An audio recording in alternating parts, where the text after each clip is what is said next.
Une nouvelle étape s'ouvre dans la structuration du secteur associatif burkinabé.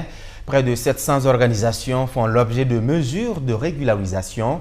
Elles vont de la mise en demeure à la dissolution pour non-conformité au texte en vigueur. Dans ce contexte, le SPONG, fêtière des ONG et associations, a initié une séance de sensibilisation de ses membres sur le cadre légal. Madina Sino nous en dit plus.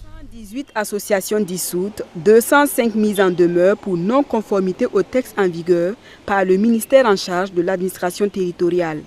Des mesures qui traduisent le renforcement du contrôle des organisations de la société civile par les autorités burkinabées. Parmi les structures concernées, 5 organisations membres du SPONG. Face à cette situation, le secrétariat permanent des organisations non gouvernementales réunit ses membres pour leur rappeler l'importance de se conformer aux nouvelles exigences administratives. Alors quand on regarde ce qu'on a eu comme décret venant du ministère de l'Union territoriale, c'est 690 associations qui sont soit dissoutes et puis 359 associations en tout cas qui sont obligées de se mettre en conformité. Et comme vous avez également aussi observé, la loi 011-2025 du 17 juillet 2025 donne un an aux associations de se conformer à cette loi-là.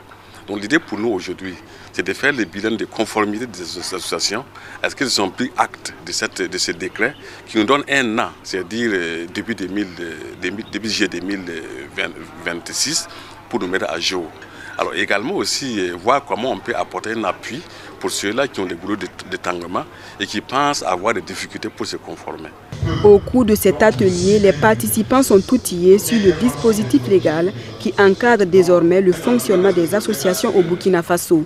Les échanges portent également sur l'outil de writing développé par le SPONG.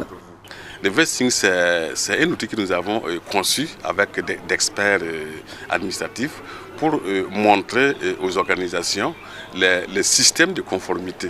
Alors, lorsque nous avons l'adhésion de tous les membres, ce n'est pas forcément un contrôle entre pairs, mais c'est vraiment pour aider les associations à ce qu'elles puissent comprendre leur niveau de conformité, demander de l'aide au SPONG ou à l'administration, afin que à la soirée du 17 juillet 2026, la totalité des membres du SPONG puisse être à jour de leurs obligations.